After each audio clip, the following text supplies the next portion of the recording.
A very good morning to one and all present in this forum today. It is my pleasure to welcome you to this AICT sponsored Atal 5-day online faculty development program on drug engineering presented by the Indian Pharmaceutical Association, Maharashtra State Branches, Bombay College of Pharmacy, Autonomous. We can't hear you. Okay, ma'am. Is it better now?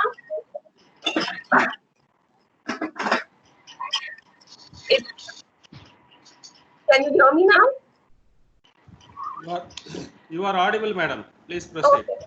Yeah, thank you. You are audible. Yeah. So once again, I would like to repeat, I with great pleasure, I welcome you all to this AICT sponsored 5-day online faculty development program on drug engineering hosted by Indian Pharmaceutical Association, Maharashtra State Branches, Bombay College of Pharmacy, Autonomous. It is my privilege and honor to extend a warm welcome to our keynote speaker, Dr. Vandana Patrave, Professor, Institute of Chemical Technology, Mumbai. Our distinguished speakers, Dr. N. Sivaprasad, President, Indian Pharmaceutical Association, Maharashtra State Branch, Mr. Nitin Maniyar, Chairman, Indian Pharmaceutical Association, Maharashtra State Branches, Bombay College of Pharmacy, Dr. Krishna Priya Mohan Raj, in charge principal, Bombay College of Pharmacy, the heads of department, faculty members of Bombay College of Pharmacy, and of course our esteemed participants. I would like to express my gratitude towards AICT Atal Academy for giving us the opportunity to conduct this faculty development program in a new norm. Drug engineering encompasses a vast and complex field of activities that include drug discovery, development of various drug delivery techniques, devising efficient methods for production, as well as developing suitable methods for assessment and analysis. It's an amalgamation of the disciplines of chemistry, biology, engineering, pharmacy, and medicine. In COVID times, advancement is also being sought in engineering new therapeutic targets for better management and effective treatment. Through this FDP, it is our endeavor to bring to you the recent advances in technology to deliver efficient and effective solutions for improved quality of patient care. With this brief introduction, I would now like to invite respected principal, Dr. Krishna Priya Mohan Raj, to introduce our keynote speaker, Dr. Vandana Patrave, and to moderate the session. Over to you, ma'am.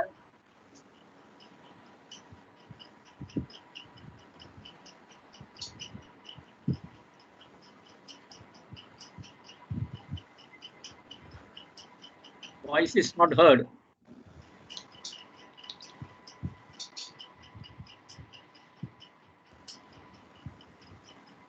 Krishna Priya, ma'am.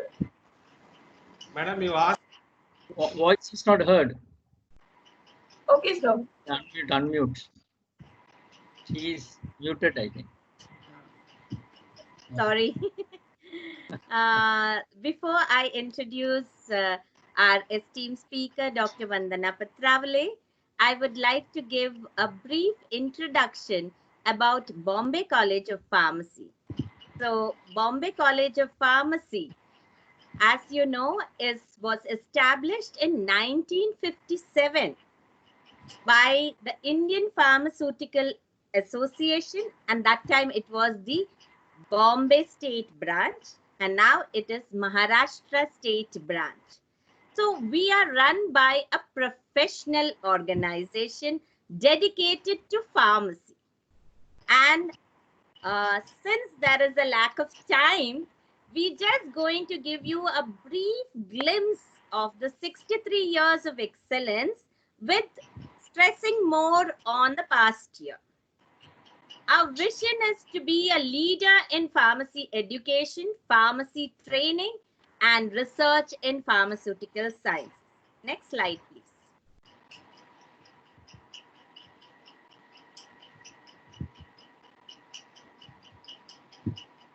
As Bombay College of Pharmacy is approved by all bodies, including PCI, AICT, UGC, and DT.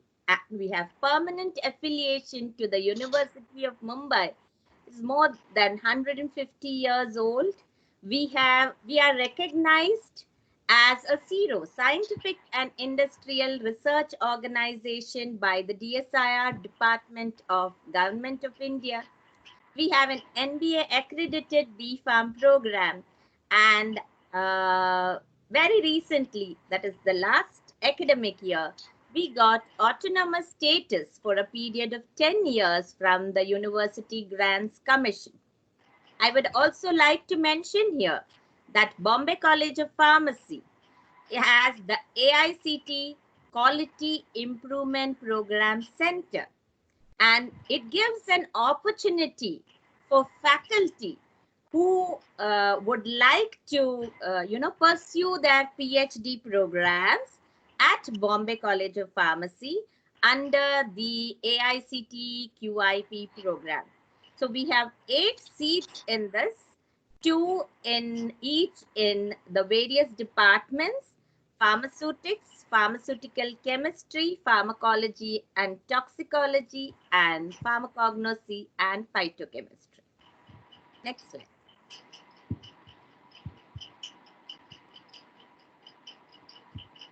Coming to the courses that we have, as I already mentioned, we have different branches in MPharm and PhD, and we're very proud to announce that this academic year, our BPharm, which we had 60 seats under the government aided category, because we are a government aided institute, we also have got permission for increased intake and 40 seats under the unaided category. Next slide.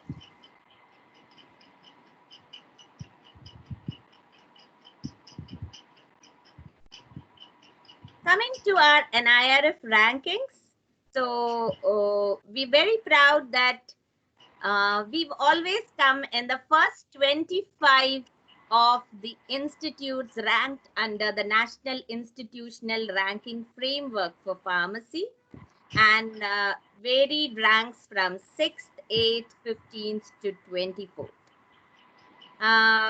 We also feel proud that we are very, very small institute. You know, we have only pharmacy, and in that we have been competing with great universities and other national institutes of national importance. Thank you. Next slide. Okay. Now, when we come to AICTE CII awards, the first what do you say is the first time AICTE CII introduced the excuse me, Best Industry Linked Pharmacy Institute. Bombay College of Pharmacy was the first to win this award. 2012-13, we have Dr. Saraf receiving the award from the then Minister Kapil Sibal, and then we went on to win in the next years. And finally, in 2014-15, they gave us the award in the mentor category and told us that we cannot now apply for a few more years. We're very proud that we have mentored different institutes, and in 2018-19, one of our mentee institutes won the first prize and we were given the second prize. Next.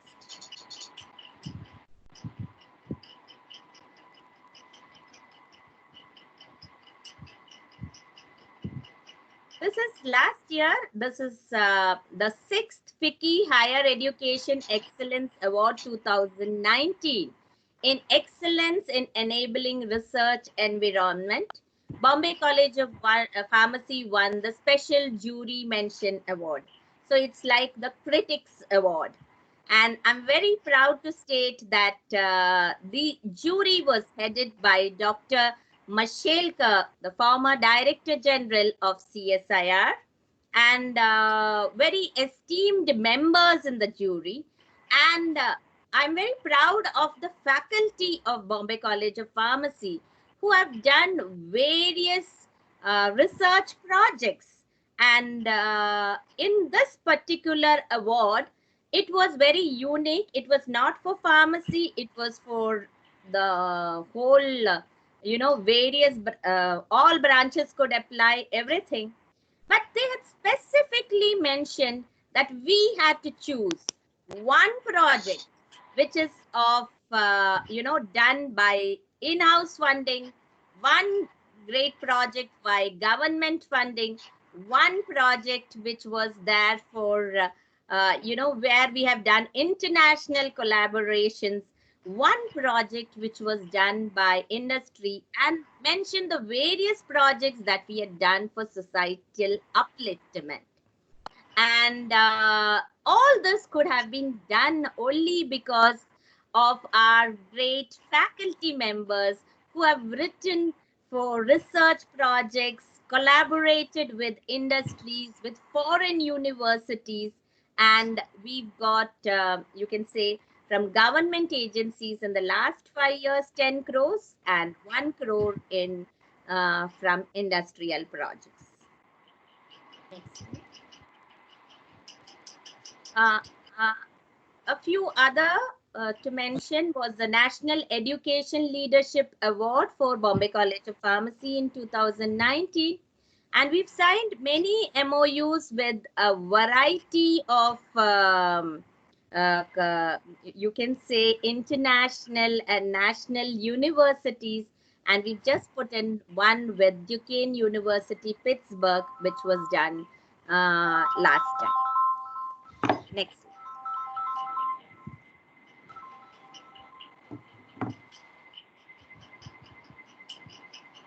We are also proud that Bombay College of Pharmacy received a grant of 5.87 crores from the Department of Science and Technology under the Drugs and Pharmaceuticals Research Program to establish the National Facility for Research and Training in Integrated Analytical Strategies for Discovery, Development and Testing of drugs, pharmaceuticals, and nutraceuticals. So the principal investigator is Dr. Vaishali Shirsat, and she's coordinating this facility very well.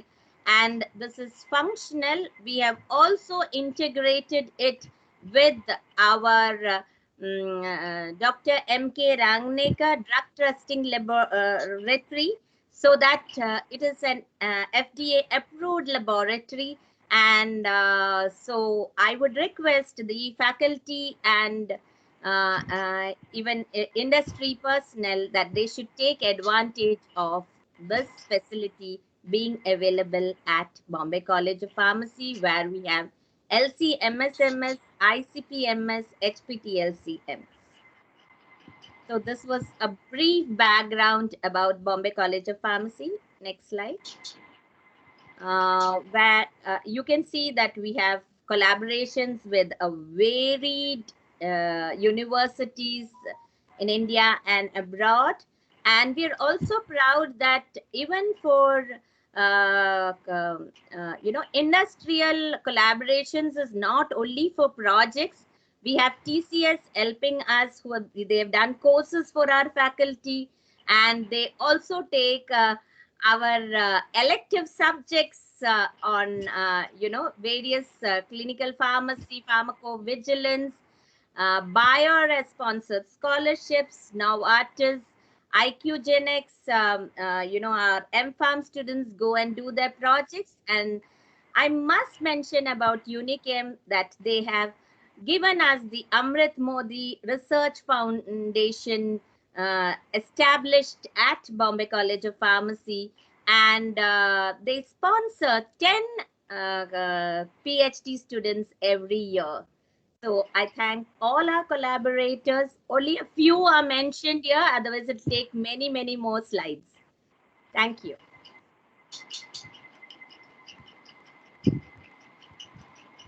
Now we go on to the keynote address by Professor Vandana Patravale, and she's going to speak on the multifaceted approach for safe and effective delivery of medicines.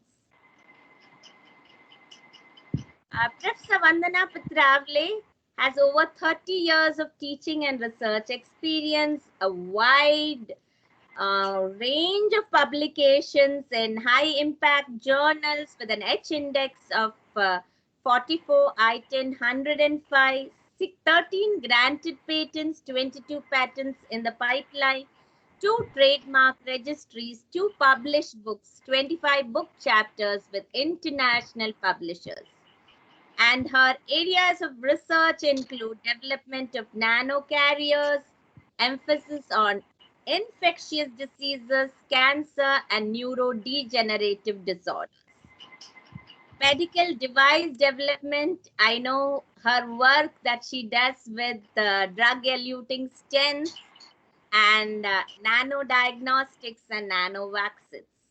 She's won many awards, and a few are mentioned here. The Kukreja Oration Award of 2020, APTI's Manjushri Pal Best Pharmaceutical Scientist Award 2019, our own Shri Amrit Modi Distinguished Research Award of 2018, where she gave a very fabulous lecture, OPPI Women Scientists Award, the Bill Melinda Gates Grant Awards, the prestigious award, and the Best Pharmaceutical Scientist Award, Wasvik Award, Veneto Nanotech Award, APTI Best Teacher Award, Fellowship of the Maharashtra Academy of Sciences, and the G.H. Gada Distinguished Research Award. She's the Vice President of the Controlled Release Society Indian Chapter, Editorial Board Member, DDTR,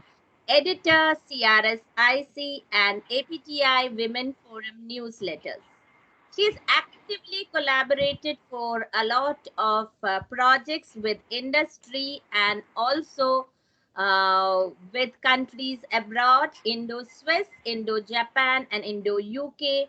And she has executed all major grants, means she has got projects from all major grants from the Indian government focusing on product development. And I've even listened to her talks in APTI and other fora for, getting research grants and other grants, and more than 20 technology transfers. So she's a very accomplished person and a dear friend of mine. So I would now request Professor Vandana Patravale to deliver her keynote address. Thank you. Thank you, Dr. Krishnapriya, for that elaborate introduction. Thank you so much for that. It's my proud privilege to be giving this lecture in Atal FTP on the theme Drug Engineering. And the title I chose today is Multifaceted Approach for Safe and Effective Delivery of Medicines. It is endeavor of all of us pharmacists to deliver safe and effective medicines for patients to use. So even if we are working, say, in chemistry or pharmaceutics, pharmacology, end result has to be safe and effective medicines for all. And the word multifaceted means multidimensional, something which can be used in multiple ways. And what I have done in the talk today is I'll be focusing on 2 such techniques which are multifaceted. Moving forward, already I have been introduced, and most of you would be knowing Institute of Chemical Technology. But for those who are new, Institute of Chemical Technology is a portal of excellence. And in fact, this was the institute which was established by industrialists And there are about 500 first-generation entrepreneurs. The institute has given 19 Padma awardees to this nation. Not only that, we are also NAAC accredited NATE triple plus grade 3.77 out of 4. All the courses are NBA accredited, and we do have now 2 new campuses. So this is a campus which is in Matunga at Mumbai, about 16 acres, but in Odisha, Bhubaneswar and Jalna, now we have got about 100 acres. So we are expanding now very rapidly with many centers of excellence coming. So we all know that this era is of interdisciplinary research. Earlier we were talking about pure sciences, chemistry, physics, biology.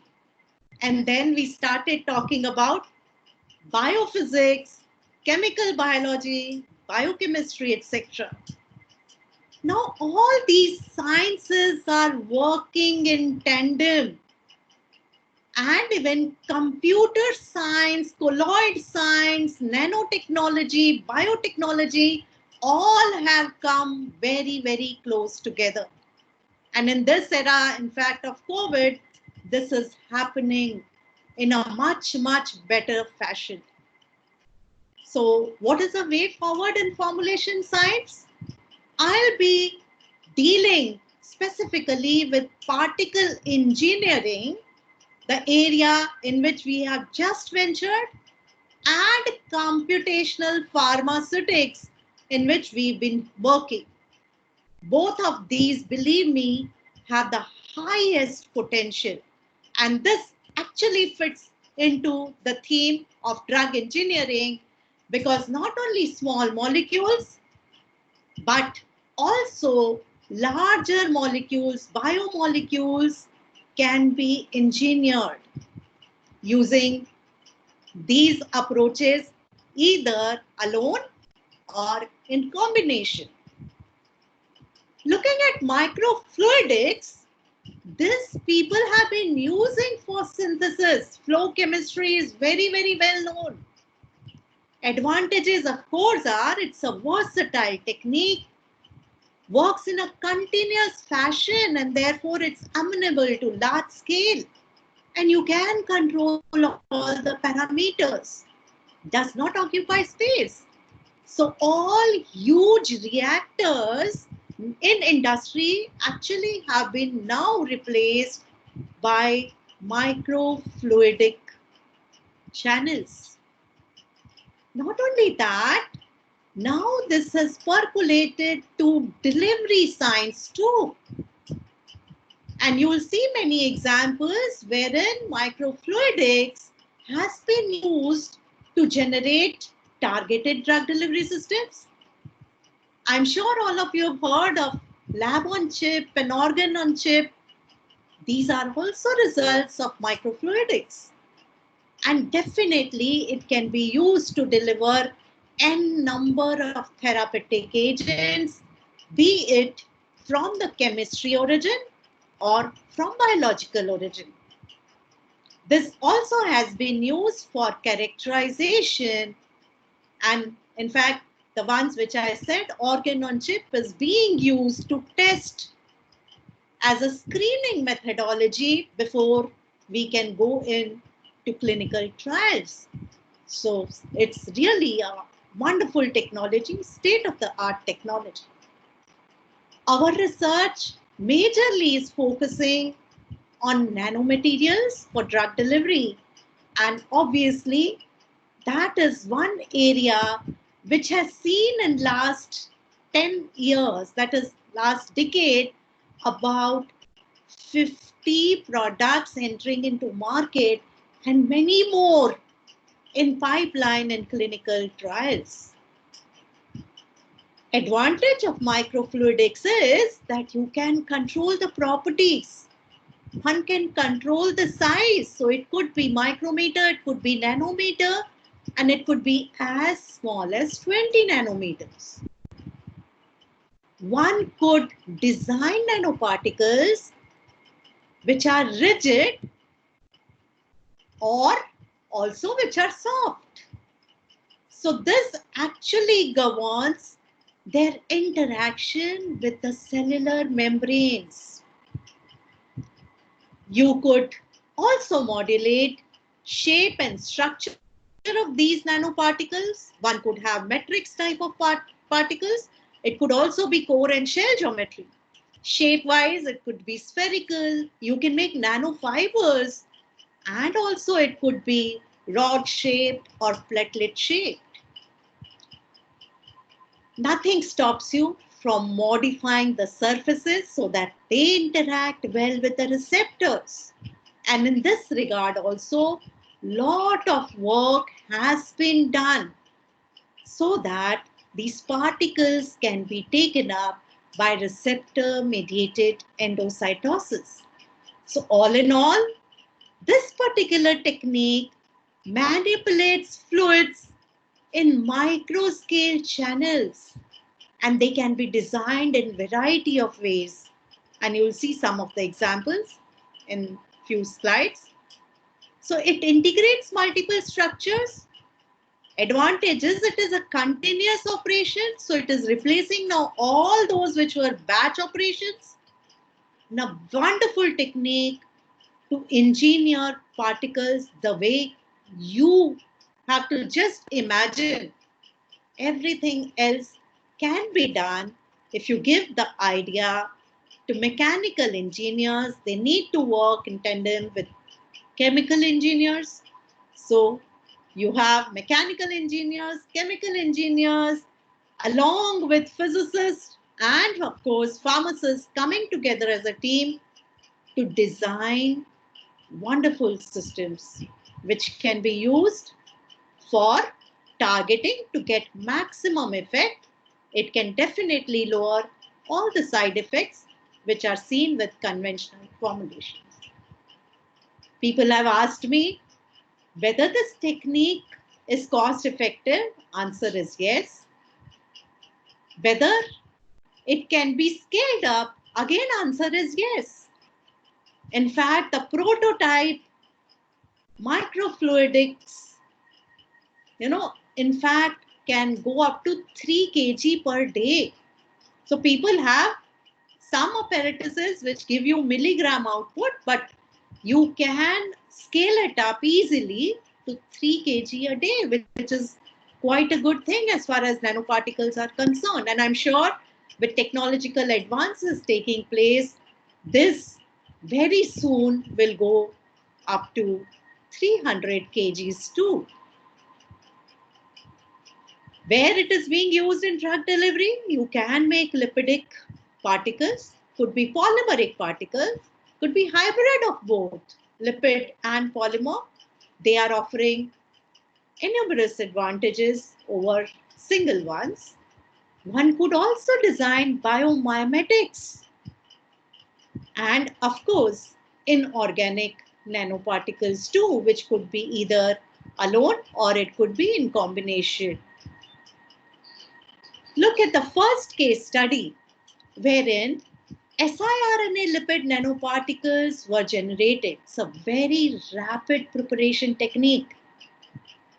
So just like you are making nanoparticles, you are taking an organic solvent, a neutral lipid along with cationic lipid. Why cationic lipid? Because siRNA, as you know, is negatively charged. So you need to couple it with cationic lipid, otherwise efficacy is definitely more, otherwise siRNA gets degraded. And we want to avoid that degradation till it reaches its target. It has to be delivered in the cytoplasm from where it has to go into the nucleus. Why we cannot take completely cationic lipids? Because cationic lipids alone are also toxic. So it has to be balanced. So neutral lipids are mixed with cationic lipids, and you are taking in one stream, ethanol, and the other stream you have aqueous media. It could be water, it could be buffer, it could be surfactant, which is in the aqueous media, and this will be rapidly mixed, followed by dilution, to give you lipid nanoparticles. Generally, you know that nanoparticles are pegylated, so you would use a lipid which is pegylated to increase its circulation time in blood so that it can give efficacy over a prolonged period of time. So what have they done there? In fact, they have fabricated these nanoparticles using rapid microfluidic mixing, as you can see here. So lipid is introduced and siRNA is also simultaneously introduced in these channels. So if I, in fact, expand this part, you can see that there are n number of grooves. So at a time, depending on how many grooves are there, you can run those many experiments. And in this particular paper, they have worked with 24 channels. So at a time, 24 experiments easily can be done using these microfluidics. So all you're doing is passing siRNA, the lipid, and the buffer, and from the outlet, you will collect lipid nanoparticle dispersion. Obviously, the geometry, the design of these grooves is very, very important to ensure that you get the size what you want and the shape you want. So this is just a pictorial depiction on how this device would look. You can see it's a very, in fact, handheld device. So you can use it, keep it on your table and do it rather than going in the pilot plant and working on it. So siRNA lipid nanoparticles which were generated, the flow rate of about 300 microliter per minute. The name itself suggests microfluidics, so it's microliters which are used. 300 microliter per minute has given very, very effective diameter of about 60 to 90 nanometers. And what is very important is you can see here that PDI, that's polydispersity index, has gone down. So if you compare it with the normal technique where you are using either sonication or ultra-terex, etc., it is giving you very, very wide variety of particle sizes. Whereas microfluidics has given you monodisperse lipid nanoparticles with entrapment efficiency, which also can be tuned. So in fact, in this paper, they have shown entrapment efficiency 80%, but later by modification of flow rate, they have achieved 97% entrapment efficiency with siRNAs. And you can see the picture here, which is a TM, wherein you can look at absolute ditto size for each and every particle which is generated in a continuous manner. This is the major advantage because it's not a batch process. You can continuously produce lipid nanoparticles. Can we work on polymeric particles? Answer is yes. And this slide is indicating size tunable PLGA nanoparticles, which are 3D hydrodynamic flow focusing technique has been utilized here. And very schematically, I have shown you in this slide is that you will have water entering from one channel and you will have polymer which is mixed in acetonitrile getting added at various stages. So they will get mixed in the microfluidic channel. Net result would be PLGA, PEG nanoparticles. Again, PEG has been used for prolonging their circulation time. So vertical stream is focused horizontally. So you are adding vertically, but obviously the run is in the horizontal direction. What do you get? You do get again monodisperse particles. And in fact, it's very difficult. Those of you who have worked with PLGA would know that it's difficult to get sizes less than 100 nanometers. It's very easy to get 200, 300, 400. But if you want sizes less than 100 nanometers, that too as monodispersed particles, this is the technique. Plus, it's not that you can use only PLGA, just like in case of 3D printing.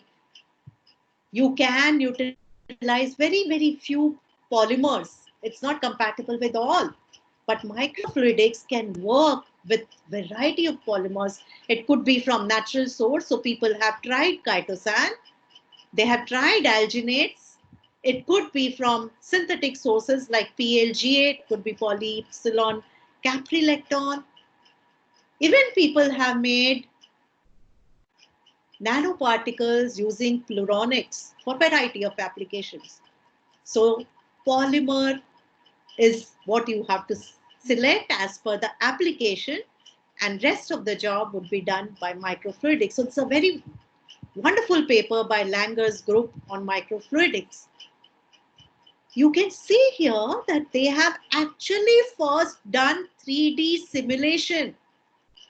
So based on this 3D simulation, they have identified what could be the channel dimension, what would be the width to height ratio.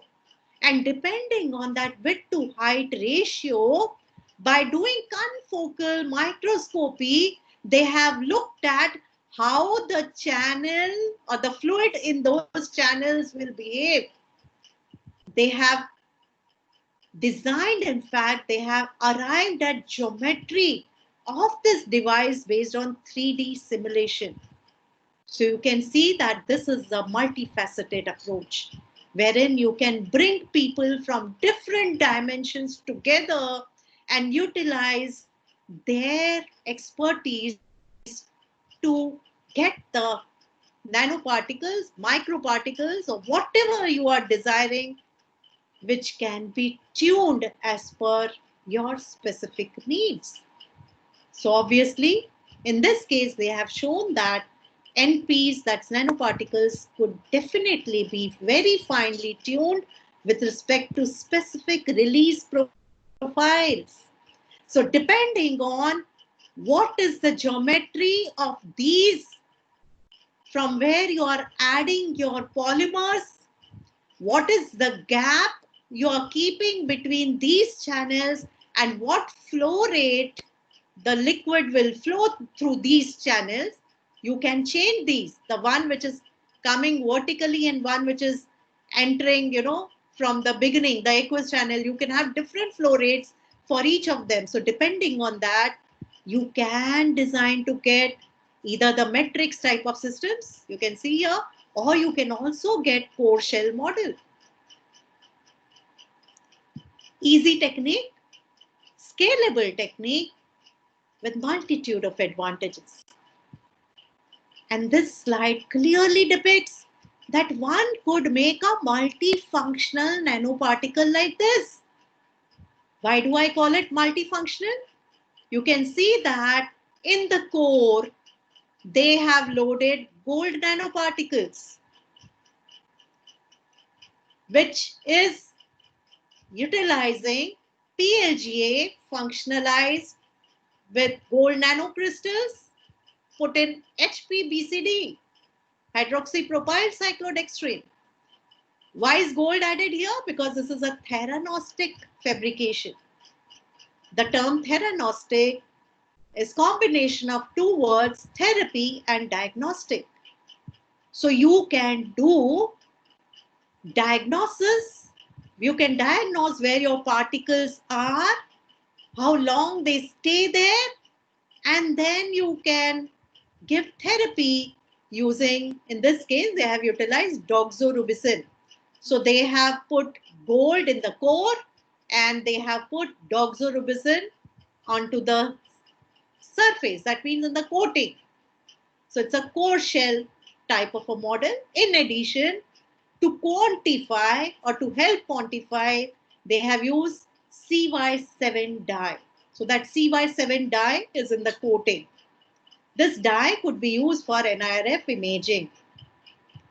So you can load even multiple drugs, and in fact, this application goes further and says that you can coat these particles which are polymeric with lipids. And those lipids could be phospholipids, which are again pegylated for higher circulation. And in that, they have incorporated sorafenib. Simple design. We can also fabricate that in-house, provided you have good engineers. You can see that the lipid polymer nanoparticles containing DOX would be infused in the center channel, and then you can add to it the coating material which has sorafenib. So end result, of course, would be that you will get coated particles. So this schematic clearly explains it. So from center channel, you can introduce PLGA, which has gold nanoparticles in it. Obviously, they have used cyclodextrin here to keep it remaining there. And in fact, you need coating also of lipid. So there has to be some material. So on PLGA, if you coat lipidic material, it is little difficult. But if you are using cyclodextrin along with it, it becomes easier. You know the structure of cyclodextrin has both, the polar and non-polar heads, and therefore it becomes easy.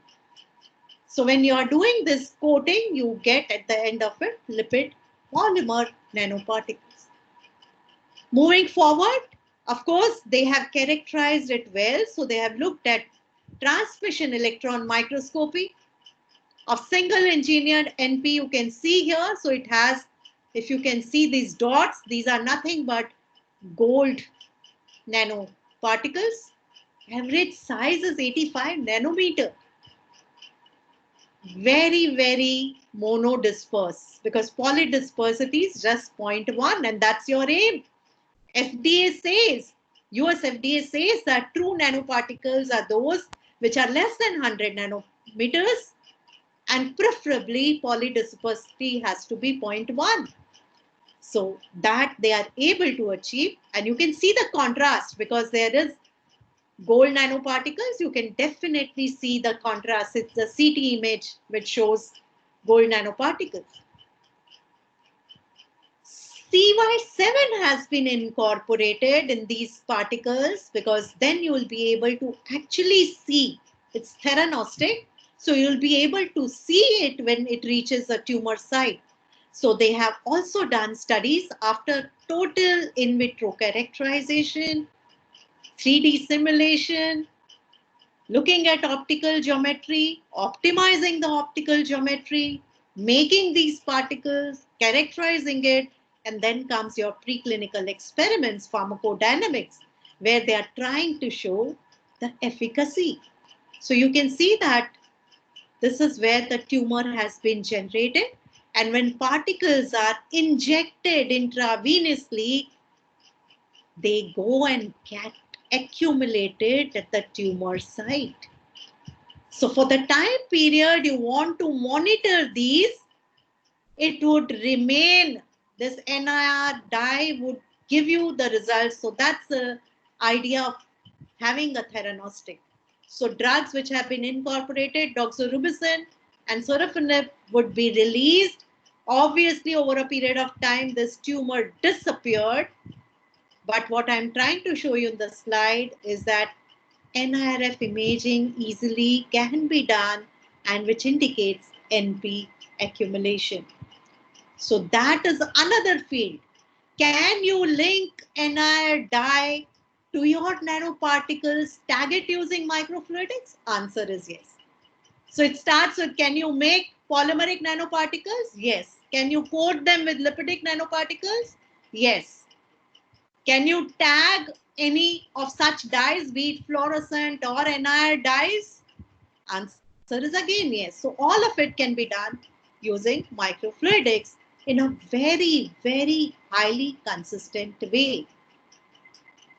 And this particular thing, when it came, in fact, again, microfluidics has been used for cell disruption. So biotechnology, it has been used since many years. But for drug delivery to make biomimetics, it is very, very recently explored. Just matter of 3 to 5 years that you can get to see such type of publications. So what is shown in this slide is one can have RBC membrane derived vesicles, and in these vesicles you can open up using electroporation, and magnetic nanoparticles, which are made up of iron oxide, can get loaded into these. So this is example only of RBC vesicles. Can we use any other vesicles? You know, for targeting, n number of things can be used. Can you use leukocytes? Again, answer is yes. Can you use exosomes? Answer is yes. Not only that, people have made cancer vaccines. What do you mean by a cancer vaccine? It is a personalized medication wherein cancer cells from body of patients would be taken. You remove the inner material and use microfluidics to load any drug into those. So it becomes cancer immunotherapy, which is specific for that patient. So obviously it will go and hit all other cancer cells. So n number of things are possible. In this case, obviously, you are passing RBC vesicles from one inlet, iron oxide from another inlet. They'll pass through these microchannels. The design geometry of this has been patented, and there is still scope to patent many more things. And then at a particular time, you would pass electric pulses so that RBC membrane partially opens up and these magnetic nanoparticles can get encapsulated.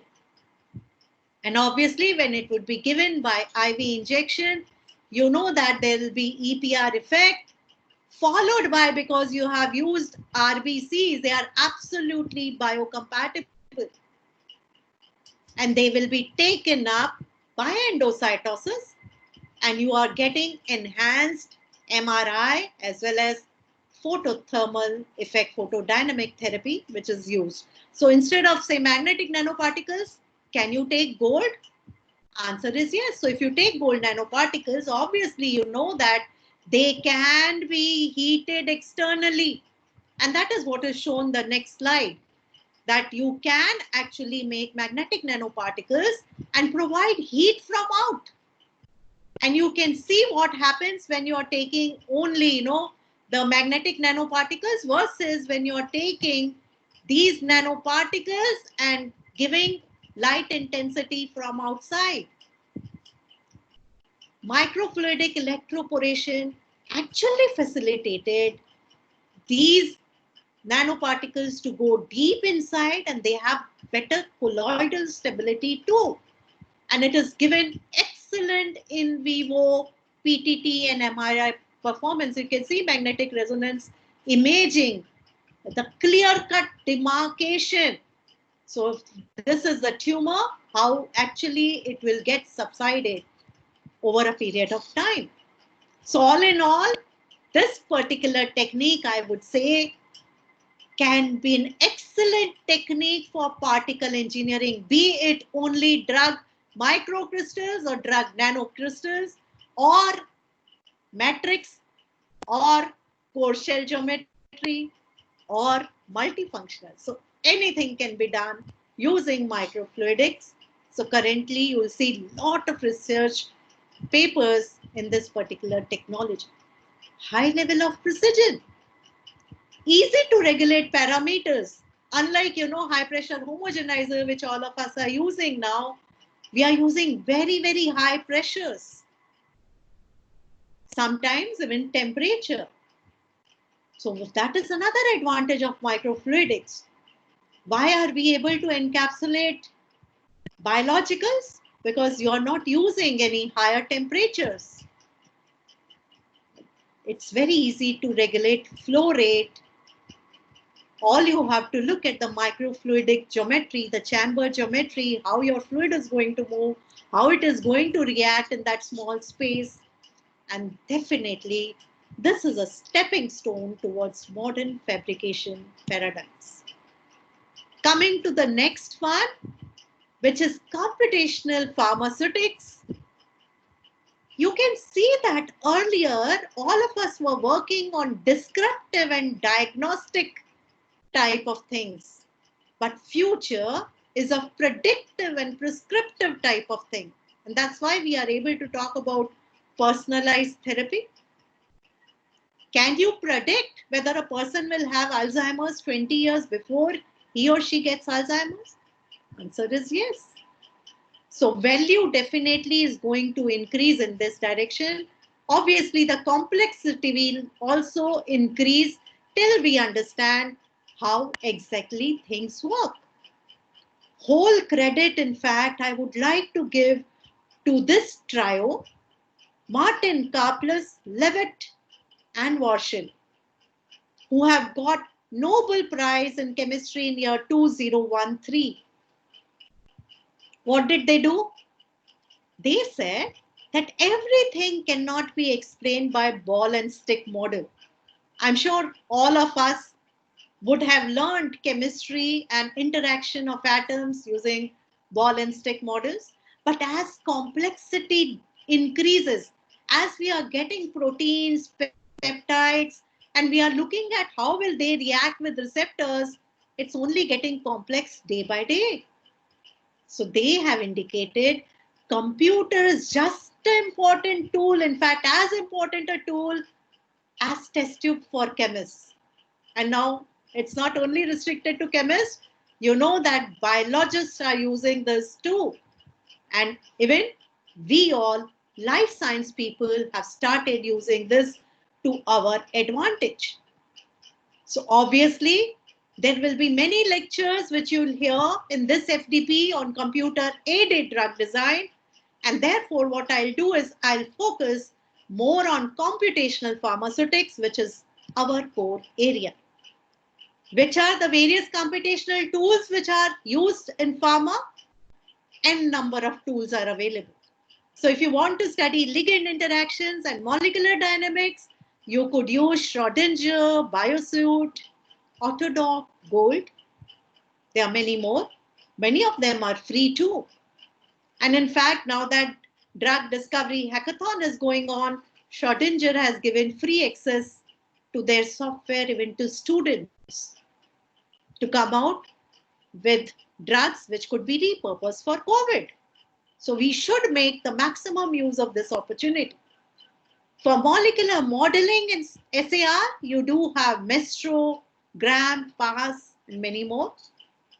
Nowadays, for pharmacokinetics also, not only, for drug discovery and computational pharmaceutics, but even for evaluation purposes, these tools are being used.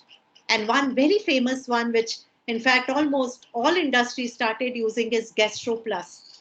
So if you know physicochemical properties of the drug, and if you put those properties in the software, along with certain essential parameters, the kinetics, if you know of the pure drug, you can actually predict how your dosage form is going to behave in vivo. So this has become a very important tool before going to clinical level, because you know that clinical trials, if they fail, it's a total failure for that company. They lose millions of dollars. So obviously, people want to come up with something which is so robust and gives them enough confidence that they can actually move to clinical trials. So DDD Plus and MapCheck are few other which can look into pharmacokinetic parameters. Not only that, now you know that proteomics and genomics is growing at a very, very fast rate. So research in that definitely would need data to be analyzed in a much faster fashion. And a lot of work is being done on behavioral studies across globe. So people do have softwares like A-Through Watcher being used for behavioral studies too. So totally computational, total recording to predict what would happen. And GeneSpring and QSRA Pro being used for genomics. So what are the categories of simulation methods and spatiotemporal domains? Obviously, question of interest will dictate the level of resolution required. The level of resolution, level of detail actually increases in this dimension. So you can look at quantum mechanics, very costly, because it is looking at electronic motion. All other models are looking at atomic level, but QM looks at electronic level. Needs also real good computer hardware. As far as AA is concerned, it is atomistic, all atoms. So in this case, level assigns point charges on each of the atoms. What is coarse grain? In coarse grain, group of atoms can be treated as one interaction point or lead. So typically, one looks at electrostatic and hydrophobic interaction. And the DPD, which is nothing but dissipative particle dynamics as well as continuum models, they look at coarser level of simulation. So rheology, etc. So they will not look at atoms, how they interact with each other. So these are the categories. These are the basic steps which are required in MD simulations. So one has to start with molecule construction. Typically, you do have library. So you can either import the structure from that protein or whatever database, or you can actually draw using ChemDraw. So simple molecules also could be drawn. Many times, if they are not there in databases, you have no option but to draw. And most of the polymers are not there in databases. So it becomes very difficult to work with the existing free databases. Then you need to define the force field, because this will actually define interatomic bonded and non-bonded forces. So these all are pre-processing steps. You need to set up a simulation box, because this particular box you are throwing in whatever you want to interact, be it your NCEs and you want to see how they are interacting with the receptor. So that set box would be the simulation box, which will define the shape and size, boundary conditions, what molecules are filled in. But many times it so happens that because there are many things, they start overlapping. For that purpose, one needs to minimize the energy. So energy minimization step definitely will remove overlaps between molecules, which result in interatomic forces. And then there has to be thermodynamic equilibration. So you go on simulating till that equilibration happens, and that's how molecular dynamics work. You want totally to see how your moiety of interest actually interacts in a three-dimensional manner, just as is shown in this particular cartoon, over a period of time. Then obviously you need to record the coordinates and or momenta of atoms at predefined intervals, so that you can actually look at simulation trajectory. If you want to publish in very high impact factor journals, typically they say that this study should be done for minimum of 200 nanoseconds. So 200 nanoseconds to 500 nanoseconds in the hardwares we have at present takes months. So obviously what we do is we do only for 5 nanoseconds and predict. But that's the desired thing. And then of course, once you have got the data, it has to be processed, has to be analyzed to look at the properties of interest, and they will be there. You'll get once you know the trajectory. So where you can use these, you can look at the physicochemical characterization using these computational tools. Even self-assembled systems, you can predict how drug reacts or interacts with drug delivery system and how drug delivery system interacts with cell membranes, it's possible to do using these tools. Whether they do get internalized, if they get internalized, where do they remain? Whether they are going in the cytoplasm or they are going the nucleus or they are going and hitting the absolute tertiary target, which is mitochondria. One can predict everything using these tools. And within the circulation, one can see how they interact with other biomolecules if they do, because many times 2 drugs are given together and nowadays people are popping 13 tablets at a time. So everything can be seen using these because you can set up that box and look at how ions interact. One can do, as far as physicochemical properties are concerned, solubility calculation. So Florey-Huggins theory, where entropy of mixing can be looked at. You can actually come out with solubility or miscibility parameters. One could predict what is a partition coefficient. So rather than doing, octanol water partition coefficient in wet lab, you can predict using these tools. Not only that, one can predict drug stability towards chemical degradation and also thermodynamic stability. Typically, glass transition temperature is being used here to judge thermodynamic stability. So one example wherein solubility parameter and miscibility has been looked at. The drug in question is indomethacin. The carriers used are polyethylene oxide, glucose and sucrose. So what have they done? They have tried to look at in silico parameters wherein molecular dynamics simulations were done using COMPASS, and you can look at the cohesive energy density, which is nothing but energy required to vaporize a mole of liquid per unit volume. Solubility parameter, which is actually determined from CED, it is nothing but it is square root of CED.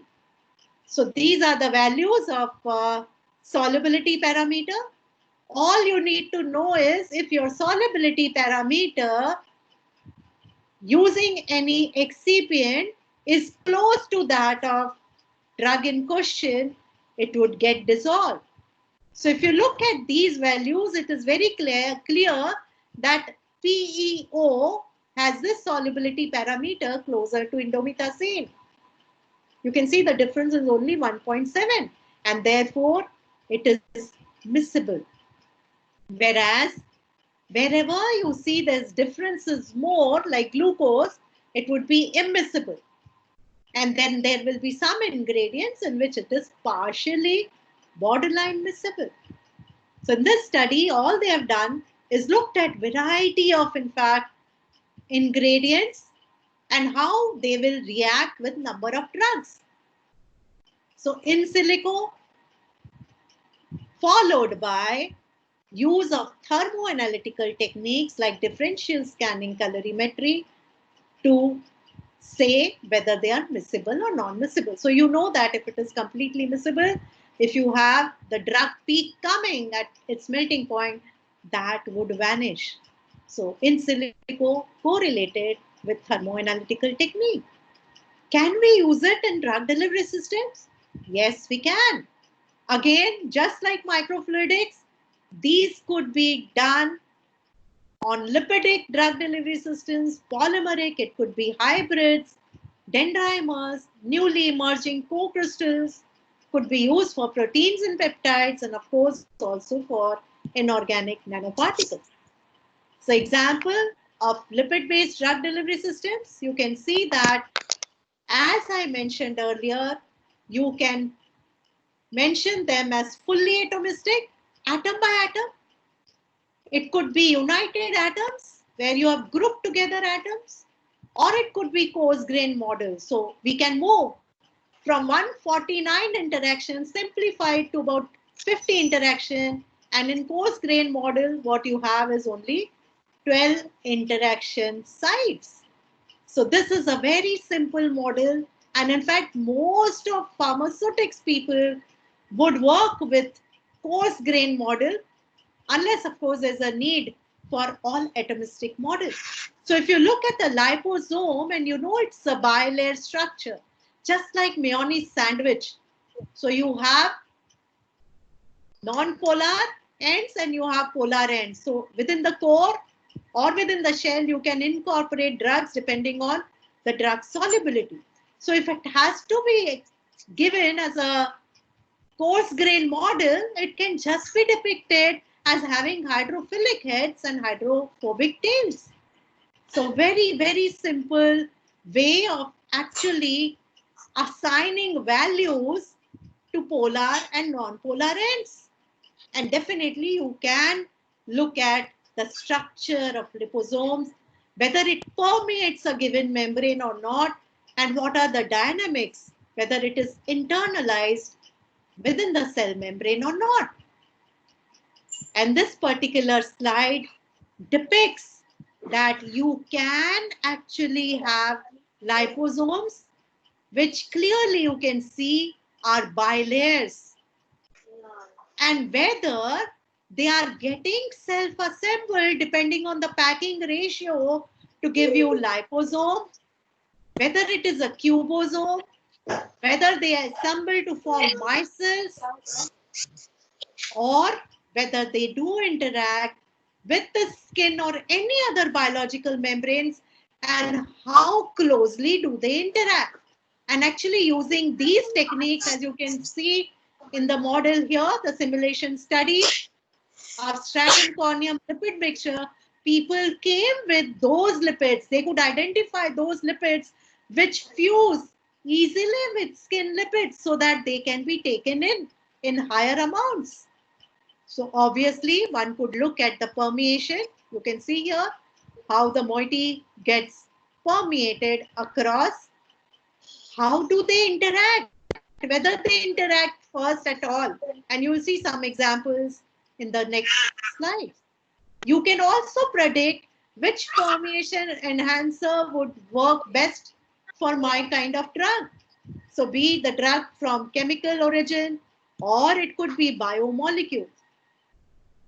So one case study is of polymeric nanoparticles, wherein they have used pH sensitive polymers, and using simulation studies have shown whether they will be engulfed or they will not be engulfed by the cell membrane. So whether they'll get endocytose or not. So in this case, when pH is low, when I say pH is low, pH is lower than the pKa. The polymer very loosely gets, it's ionizable polymer, so it gets very loosely adsorbed onto the nanoparticle surface. As a result, it allows it to react with the cell membrane, and you can see that in matter of seconds, microseconds, in 18 microseconds, it's been taken up, it's been engulfed. But if pH is equal to pKa, the polymer coats these nanoparticles in a much better fashion. So much so that it will not allow its interaction with the cell membrane. As a result, due to electrostatic repulsion, you can see that these nanoparticles bounce back. Again, if you increase the pH, pH becomes higher than the pKa. These polymers will coat the nanoparticles, but between the nanoparticles coating itself, they will start having repulsion. As a result, they move towards case 1. That means they do get interacted with the cell membranes, and then as a result, they totally get engulfed. Looking at dendrimers and dendrons. So you all know that these are self-assembled systems in nanometric range. So obviously you do have to build generation. So first zero generation to first generation to second generation to third generation. You can have different end groups here. We are doing a lot of work on dendrimers to see that these dendrimers are safe, because the PAMF dendrimers, which became very famous, their fourth generation as well as fifth generation, is not very safe. It is very, very toxic. So can you change the linker groups? Can you change the end groups? So we are working on amino acids based dendrimers and looking at how flexible they will be and what would be their binding efficiency. So simulation obviously can be used to investigate its interaction with other molecules. Not only that, you can look at how these dendrimers will behave when they encounter different pHs, different salts, and as also one could actually modify the terminal groups. There is some disturbance. If please some people could mute themselves. So this is the case study of PAMM dendrimers and how it reacts with DNA, and whether there is deformation happening or not is very clearly depicted here. So if you look at G3, that's the third generation dendrimer, there is a minute deformation in DNA, but it is considerably bent. You know, the dendrimer is considerably bent, which is also shown here schematically. But if you go to G4, both the DNA as well as the dendrimer are bent, as shown here, over a period of time. And then this is what depicts how generation 5 dendrimer is going to interact with DNA. In this case, DNA was deformed, but dendrimer was almost behaving as a rigid body. So this indicated that for this particular study, G5 dendrimer would be the best one. So obviously, likewise, you can look at how the dendrimers which you synthesize would interact with the moiety in question. Not only that, whether these dendrimers, they are taken up by receptor-mediated endocytosis. If they are taken up at different pHs, what happens to them? And in this case, you'll see that as pH decreases, this dendrimer will get protonated. So as it gets protonated, osmotic pressure increases. Dendrimer swells. Because membrane actually comes under tension, it will actually get disrupted. So when the membrane opens up, you can see here the simulation part also. So how it's taken up by the membrane, how at pH 5 internalization is happening, and how once osmotic pressure builds up, there's a tense membrane, it will get internalized. So all of this can be seen using simulation easily. So this is one study from our own group wherein we have designed ocular systems for muco retention. And in fact, whatever computer simulation I have learned is from Dr. Mariam Degani at ICT, who is also speaker in this particular FTP. So you'll hear more intricate things, more basics from her, and other things I have learned from my students who are so full of ideas. So in this case, our hypothesis was that if I need to deliver a drug which gives me prolonged delivery, obviously, if you look at the membrane, the corneal membrane, it's lipidic on the outside, then you have an aqueous barrier which the drug has to percolate through. And then if it has to be mucoadhesive and give prolonged release, it has to interact well with the mucin. So our hypothesis was that antibiotics which are there in the market have to be instilled into the eyes 3 to 4 times a day. can we make drug polymer conjugates, known polymer, known drug? So safety and efficacy should not be a problem. Obviously, one needs to see after the conjugate is formed whether any monomeric residues are there or anything like that. But using now microfluidics, my job would be much easier. So whatever has been done earlier using other techniques, we are trying to put it through microfluidics. So hypothesis was, can I select a polymer which will interact well with mucin first? So if it intercalates with mucin, I know that it will stay there for a longer period of time. And then can I form drug polymer conjugates which will give me prolonged drug delivery and therefore will be much more efficacious than the marketed samples. So two objectives, mucoretention and prolonged antibacterial action. What did we do?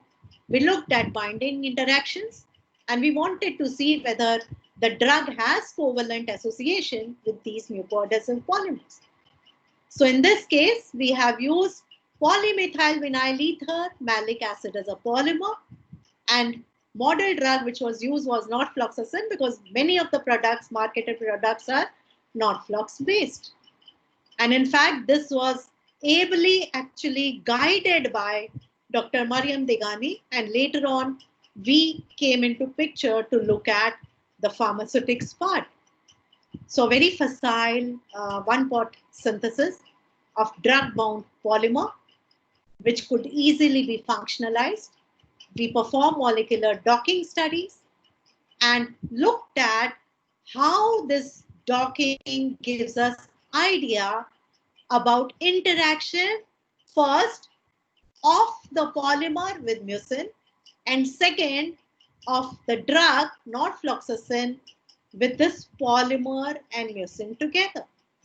So very clearly it indicated, if you look at the surface area calculations, that it interacted really well with the polymer in question, and aqueous solvation energy also was quite different as compared to the drug alone. So this gave us confidence to move forward, and when we looked at its in vitro release, you can see now from 4 times daily, we have gone to once daily administration. So drug gets released in a biphasic manner. So you do have initial bursts which will take care of the infection, and then slowly over a period of time, slow zero order release to take care of infection altogether. And this particular graph depicts how the drug, whether it is mucoadhesive, answer is no. We have taken gold standard sodium CMC carboxymethyl cellulose as a mucoadhesive polymer and compared what we get using texture analyzer with what we have prepared. So drug is not mucoadhesive. Polymer, obviously, we wanted it to interact with mucin, and that's why we have looked at polymer, PMV, MA, that's your polymethyl vinyl ether, malic acid. And then when you are putting drug in this polymer, it is better than sodium CMC. So our purpose got solved there. The next was the polymeric hydrogels. Again, this comes from our own lab, wherein we have looked at making nanoparticles using xyloglucan. This comes from tamarind seed polysaccharide, so waste material, which have been utilized to make nanoparticles for vaccine delivery. In fact, this was a proposal which came from Bill Melinda Gates grant. And here, how have we used simulation? We wanted to see how this xyloglucan, which is from tamarind seed, derived, will interact with different gelators. So that would give us idea as to which would be the best for our kind of application. We are using now this polymer for n number of applications. So initially, of course, we started with nasal, which was an intranasal vaccine, but now we are looking at ocular, vaginal, rectal, oral, IV use too. So critical gelling concentration of various low molecular weight cross-linked xyloglucan was looked in water, and you can see here that in ethanol the gelling strength is highest, followed by propylene glycol, and then there are other glycols. So this tells us that we can modulate the gelator, and this is how we looked at the mechanistic evaluation of this gel network formation, wherein we looked at interaction between xyloglucan and most of these gelators, and you can see very clearly that molecular level associations do happen in these xyloglucan based hydrogels. And in fact, these are the ones which will control and preserve nano-sized hydrophobic oils. So our major aim then was, because we were making vaccine. For vaccine, you have to entrap antigen into these nanoparticles. For entrapping and these antigens, at times you may have to use oils. So we have seen that we could not only entrap antigen, which is in the hydrophobic oil, but also study by molecular mechanics which one will give us highest stability. So these are just the pictures. You can see how this is not very highly interacting, but this I have enlarged to show the interaction happening between water, glycerol, and of course xyloglucan. And this is one more study where we have looked at phytopolyphenols and looked at whether they'll have anti-HIV activity or not. And in fact, in this case, our hypothesis was whether these polyphenols can interact as with CD44 receptors, which overexpresses in case of HIV. So whether we can use these as fusion inhibitors or not. So we did in silico studies from protein database. Of course, we took out the receptor, and in silico studies, we looked at different polyphenols, thioflavin, ECGC, ellagic acid, gallic acid, etc. And these are root mean square deviation plots. We also looked at in vitro screening of all of these, and then we perform molecular dynamics simulation. So you can see the crystal structure of HIV1, GP120. And then we looked at how will these polyphenols interact with these. Because our hypothesis was that if it has to act as a fusion inhibitor, it should act in the very primary stages where, in fact, with GP120, it's with the help of GP120 that it gets attached to CD44. So we looked at the binding pose. In this case, we looked at curcumin and tetrahydrocurcumin also, because we were looking at vaginal microbicide. In earlier case, it was a rectal microbicide, the case study, which was given by, in fact, DBT ICMR. But since we had done studies, we wanted to explore whether we can use it as a vaginal microbicide also, because this has immediate market potential. Rectal microbicides would be used by homosexual, but vaginal nanomicrobicide would be used even by common your housewives too. So for cumin and tetrahydrocumin, curcumin, we looked at how it interacts and what are the after molecular dynamics, what are the glide scores. And you will be very glad to know that the test molecules, both curcumin and THC, have behaved as good as gold standard, which was a Bristol-Myers Squibb synthetic derivative having a lot of toxicity issues.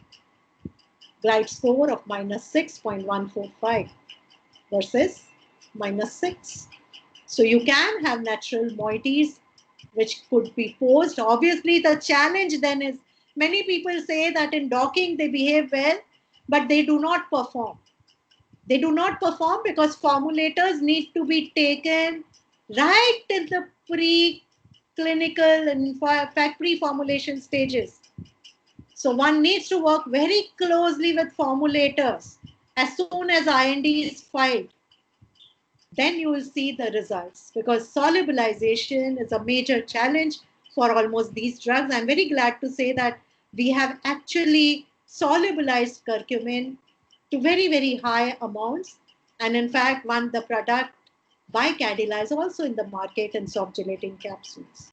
So lowest energy conformations, which were generated during simulation, have shown that curcumin interacts well with TRP427, and THC interacts both with ASP368 as well as TRP. In fact, this will be better, because tetrahydrocurcumin is non-colored, uncolored. Curcumin may give, if you're using it as a vaginal nanomicrobicide, it will give staining to your clothes, whereas this will not give. So obviously, we have shown that it has efficacy almost similar, in fact, better than curcumin. And this is a last case study for which the student has been given Gandhi Young Technology Innovation Award. Will be presented, in fact, by President of India very soon, wherein we have done in silico molecular modeling studies. And this was a natural moiety. I'm really sorry, I'm not revealing the name, but a lot of studies where, in fact, SKB COP from Nagpur, they've been really very helpful to take it to the animal testing level. So we started with homology modeling, wherein 3D structure of VBPN was established. It was validated by Ramchandran plot. Site map analysis was done, and there were 5 sites. Obviously, if you have to have a druggability score around 1, so site 1 was selected. We looked at different targets which are listed here. And then obviously, if you are working on Alzheimer's, our hypothesis was whether it can prevent amyloid plaque formation. So look at A-beta fibrils. We perform molecular docking studies, and based on the docking score and dock poses, all the comparative results were analyzed. So before we had everything ready in silico, and we wanted to jump into preclinical trials, but our animal ethical committee did not give us permission. They said, first you prove using at least THT binding assay that it is working. So what is that assay? In this assay, A-beta fibril actually interacts with thioflavin T to give a fluorescent moiety.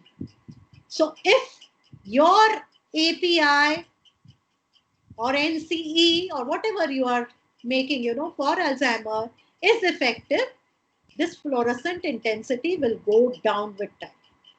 Very simple assay, but we did that, and we saw that at concentration of 2 millimolar, easily it degrades amyloid plaque. So you can see amyloid fibrils here. These are SEM pictures which we have performed, amyloid beta fibril. And this is how plaque looks, very dense structure. And then when you are treating VBPN, you can see that this total structure is getting lost. And in fact, this study, I have shown this as an image of 24 hours. This starts happening 2 hours post interaction itself. So we have time-based studies too.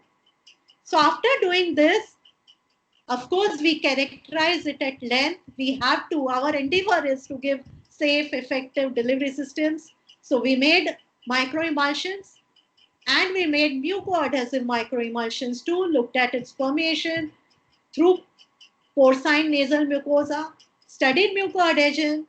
What we wanted was that it should have sufficient mucoadhesion to stain nasal cavity so that you get effect over a longer period of time. And this is what indicates kinetic results.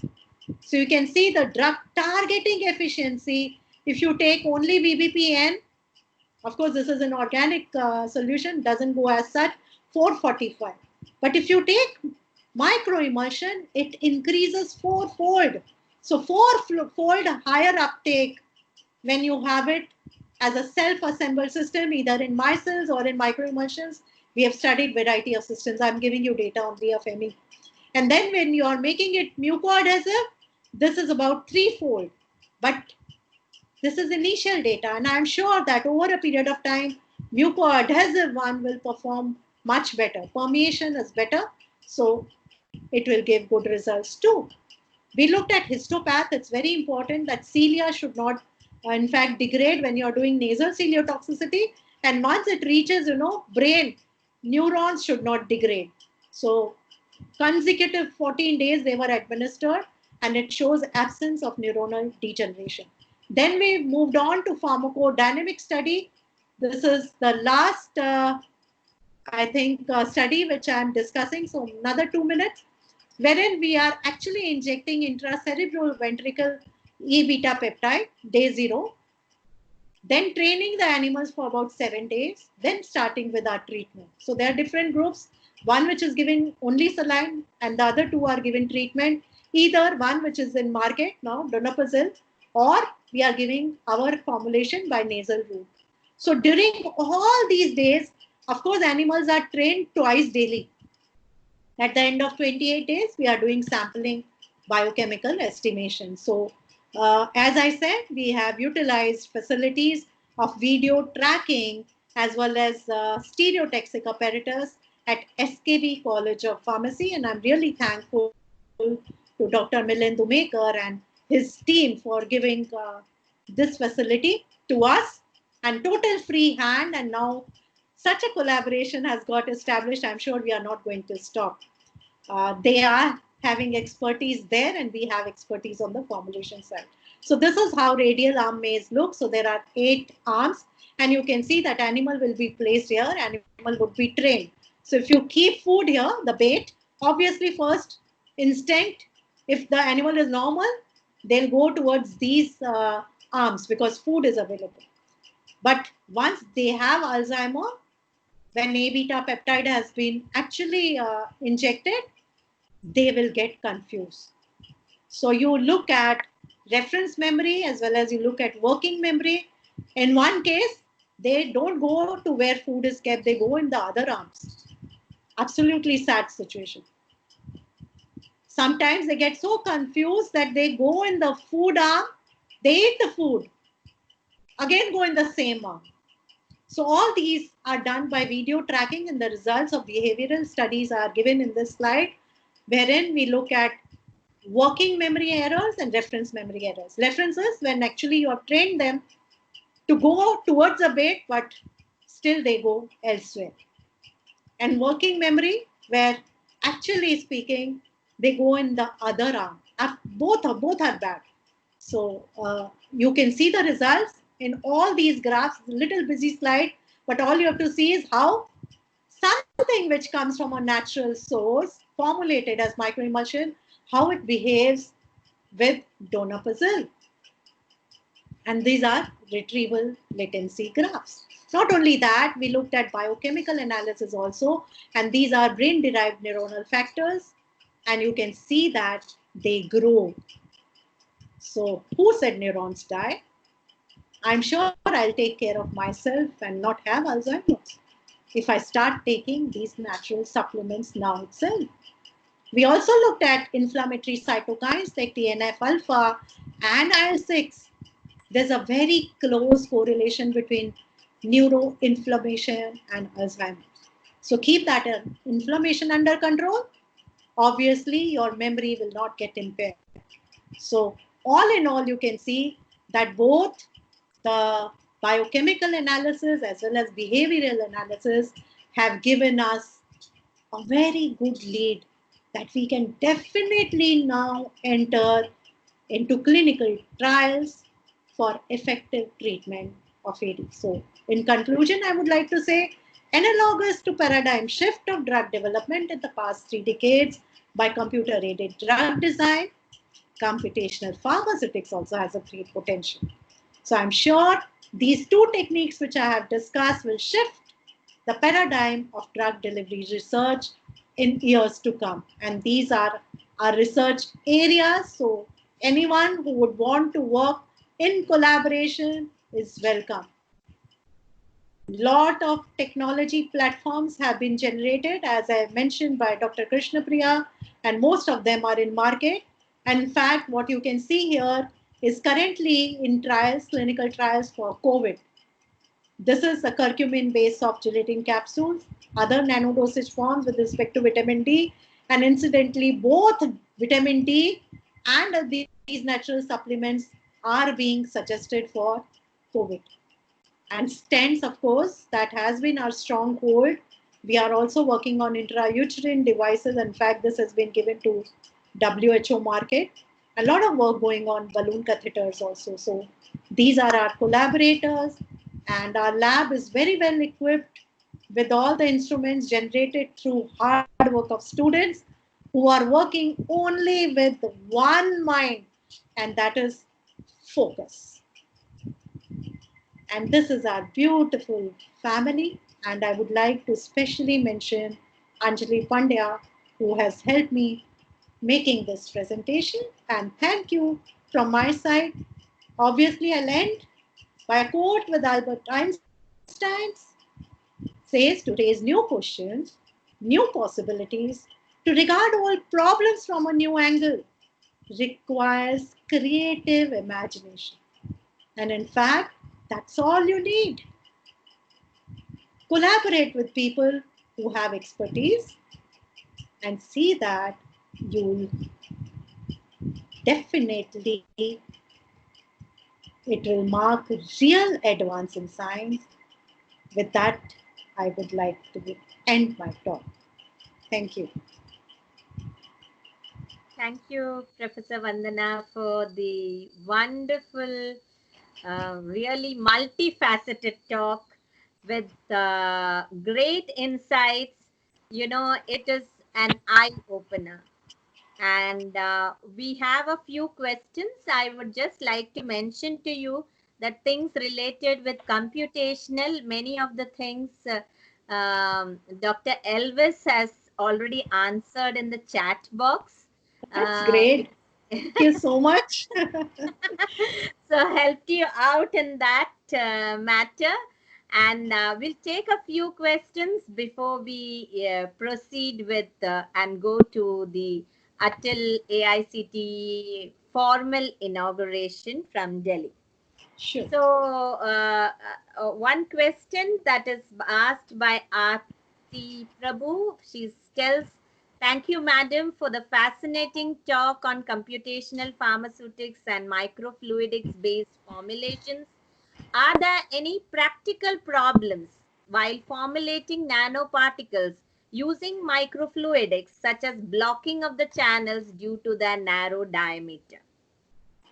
Answer to that is again no. So if you are working very closely with mechanical engineers, and if you are looking at the rates, the flow rates, very critically, that problem does not arise. So one needs to fabricate those microchannels very well. That's the reason I told you that earlier people work with simple systems like PLGA, which dissolves in ACN. So once it dissolved in acetonitrile, it hardly has any viscosity, and therefore you don't see any issues. But later on, people have worked with stickier polymers too, like pluronic. So to me, I would say that there are no challenges. Just like in flow chemistry, you are modulating, the flow rates. Same way here also, you will have to do that. And once done, once you have optimized those using 3D simulations, and you have seen some studies on confocal, once you have done that, there won't be any drawbacks. Okay, another question by Vipul Kumar Prajapati. Dear madam, which grade of PLGA is suitable for polymer lipid hybrid theranostic fabrication using microfluidics? What are the selection criteria for the same? So, in fact, that will depend on the application. As you know that PLGA, which is a copolymer of both polylactide and polyglycolide. Polylactide is highly crystalline, polyglycolide is amorphous. So as your lactic acid concentration goes on increasing, you are getting more crystalline polymer, and therefore its half-life is more. So depends on your application. How long do you want that PLGA nanoparticles to stay within body? Just to give you an idea, that PLGA 5050 stays in body for about 3 months. So you need to modulate that depending on what you're deciding. So if you want action for about a year and a half, obviously you'll go to 70-30.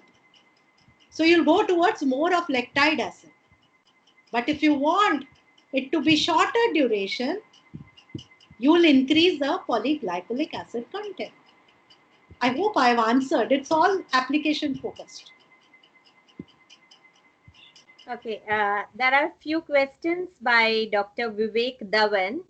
How do we find the correlation between what's done in silico and its success in vivo and in clinic? That is your comparison, your, so you have done the in silico studies and you have also done the in vivo studies. And, how much is the correlation that you have found? So as far as I'll answer it this way, Dr. Vivek, that so far we have done only preclinical studies. So correlation is excellent. In fact, our value is above 0.99. So far we have not faced any problem, but unless I do these studies in human beings, I will not be able to answer. So please wait for my next lecture till I have some clinical data to show you. Because what we get in animals also at times, animals are not rightly depicting our own anatomy and physiology because these are small animals. We need to do some studies in primates before I can comment on it. Thank you. Another question from here, how do we go about setting force fields and generating structures when polymers have high polydispersity? Polymers have to be what you are using. Again, no, you'll have to be very, very careful and in fact tell the manufacturer to supply you with a very narrow molecular weight. So don't go for a supplier who is saying, 20,000 to 1,20,000. So they can customize and give you essentially, at least you can control molecular weight and therefore you can control viscosity. And once you control viscosity, you will not get polydispersity. But as far as force field is concerned, no, at times it's very, very difficult to look at and in fact create also polymers in silico.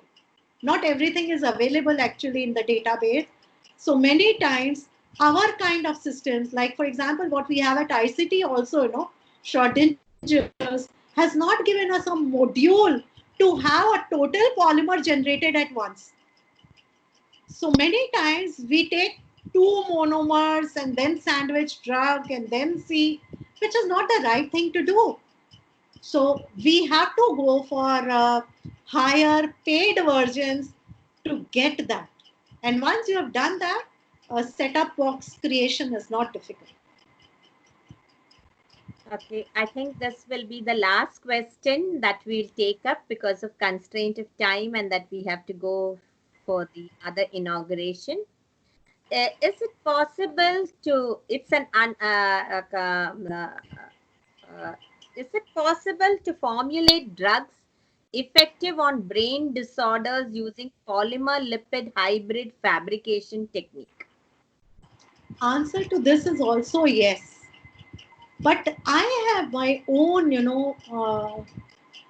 limitation. In fact, our group is majorly working with lipid systems. Reason being because we know lipids we are eating and they are getting digested. They are absolutely biodegradable. If you are taking precautions not to have any monomeric residues in the polymer, you can design even hybrid nanoparticles. There's no one stops you from doing it. So it will have advantages like we have seen in case of microfluidics. It definitely will have advantages because if you're having core shell model, you can have different kind of drugs in different kinds of coat and pore. But nevertheless, see that whatever you are putting inside any such organs, be it eyes or brain, oral system is able to take and remove everything. But these systems are slow.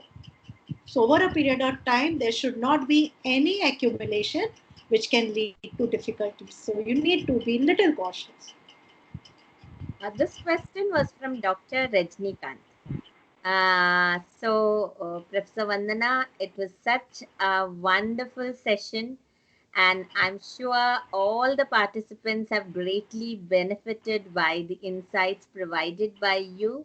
We thank you very much. I cannot give you a bouquet or a memento now. But There is absolutely no need, because like you, I believe that we need to share knowledge. And for our country, we have to do our best. yes.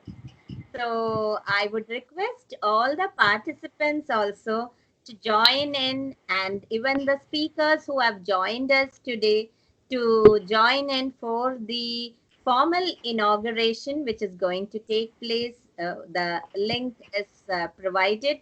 The participants will join via YouTube. Okay. So thank you very much, and we will meet again at 12:15 for Professor Coutinho's lecture. Thank you.